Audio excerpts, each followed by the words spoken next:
Very good morning students. Today we will discuss about a type of name reaction that is Wurtz reaction. Wurtz reaction actually एक बहुत ही important reaction है जो conversion part के लिए भी important है और क्लास 11th और क्लास 12th के कोर्स में बहुत ही इंपॉर्टेंट रिएक्शन है जो जगह जगह पर इसका यूज होता है। तो आइए देखते हैं कि इस रिएक्शन में क्या होता है। बेसिकली इस रिएक्शन में अगर हम देखें तो कार्बन का नंबर अगर हमें बढ़ाना होता है और जस्ट डबल करना होता है तो वहाँ पर इसका यूज होता है। और स्पेशली इस रिएक्शन में होता क्या है कि when two molecules of alkyl halide are treated with sodium metal in presence of dry ether we can have corresponding alkane।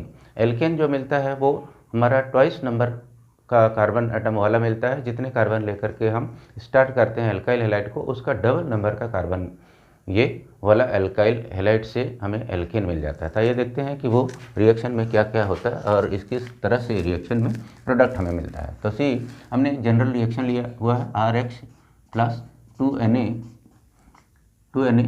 Plus XR।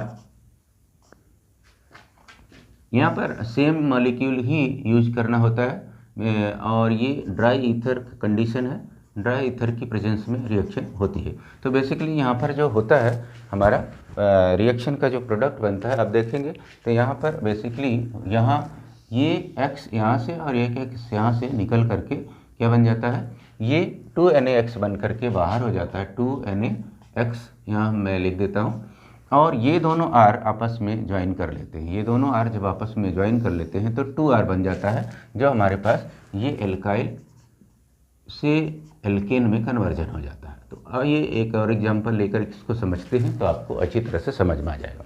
देखिए हमने यहाँ पे लिया हुआ CH3Cl plus 2Na plus ClCH3। अब आप देखेंगे यहाँ पर हमारा ड्राई ईथर हमने यहाँ पे लिख दिया, ड्राई ईथर।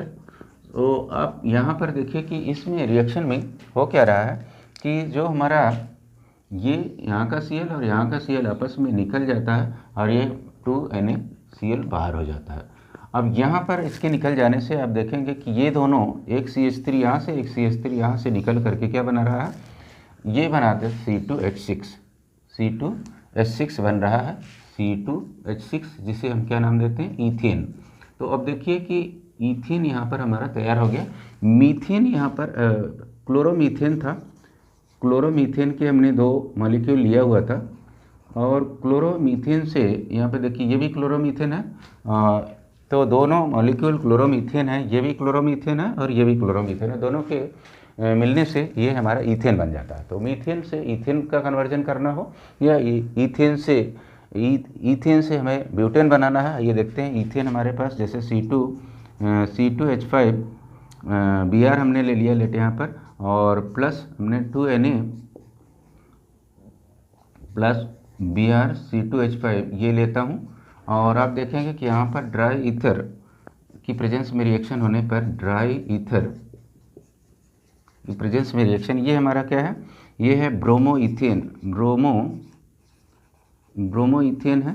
यहाँ पर दो मॉलिक्यूल हमने लिया हुआ है, एक मॉलिक्यूल यहाँ पर, दूसरा मॉलिक्यूल भी यहाँ पर हमने लिया हुआ ब्रोमोईथेन है। और जब हम इसका रिएक्शन कराते हैं तो आप देखेंगे कि यहाँ पर ये दोनों मॉलिक्यूल यहाँ से Br यहाँ से और एक Br यहाँ से निकल करके Na के साथ में रिएक्शन करके 2NaBr बना देता है। तो हम यहाँ पर लिख देते हैं -2NaBr और ये NaBr यहाँ से निकल जाता है और ये C2H5 यहाँ से और C2H5 इधर से मिल करके ज्वाइन कर लेता है और ये बन जाता है C4H10 जिसको हम ब्यूटेन बोल रहे हैं। तो एल्केन यहाँ पर डबल नंबर के कार्बन वाला मिल जाता है। जितने भी एल्काइल हैलाइड में कार्बन होते हैं उसका सीधे ट्वाइस नंबर का कार्बन वाला एल्केन हमें यहाँ पे ऑब्टेन होता है। इस तरह से हम किसी भी तरह का कोई भी एल्केन यहाँ बना सकते हैं। एक और एग्जांपल लेते हैं। हम यहाँ पे लेते हैं C3H7Cl प्लस 2Na प्लस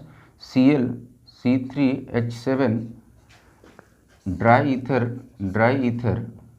तो आप यहाँ देखेंगे कि हमने यहाँ पर जो लिया हुआ है ये हमारा है क्लोरोप्रोपेन है। तो क्लोरोप्रोपेन यहाँ लिया हुआ है, दो मॉलिक्यूल क्लोरोप्रोपेन का। अब रिएक्शन कराएंगे तो हमारे पास यहाँ पर आप देखेंगे बिल्कुल उसी तरह से यहाँ पर क्या हो रहा है, NaCl यहाँ पे बाहर हो जा रहा है और C3 यहाँ पे C3 यहाँ पर है तो इसका C6 हो जाता है, तो यहाँ पर C6H7 देखिए ये बन जा रहा है हमारा हेक्सेन। तो हेक्सेन मॉलिक्यूल यहाँ पर तैयार हो जाता है। इस तरह से propane to chloropropane to hexane बनाना हो या फिर आपका क्लोरोमीथेन से आपको ईथेन बनाना हो या क्लोरोईथेन से आपको ब्यूटेन बनाना हो, इन सारे केसेस में जहाँ पर कार्बन का नंबर डबल करना है वहाँ पर हम वुड्स रिएक्शन का यूज करते हैं। बहुत ही इंपॉर्टेंट रिएक्शन है कन्वर्जन के लिए। और बेसिकली इसमें खास बात यह है कि दोनों ही मॉलिक्यूल जो लेते हैं वो सेम होना चाहिए, तो इसको ध्यान रखना चाहिए। यहाँ पर कभी भी हम दो डिफरेंट एल्काइल रेडिकल नहीं ले सकते हैं और ड्राई ईथर का होना कंपलसरी है इस रिएक्शन के लिए। सो इस तरह से वुड्स रिएक्शन क्या होती है और उससे किस तरह से प्रोडक्ट बनाते हैं आज की क्लास में हमने देखा। एक तरह की ये इंपॉर्टेंट नेम रिएक्शन है। नेक्स्ट क्लास में कुछ और सीखेंगे। Thank you for today.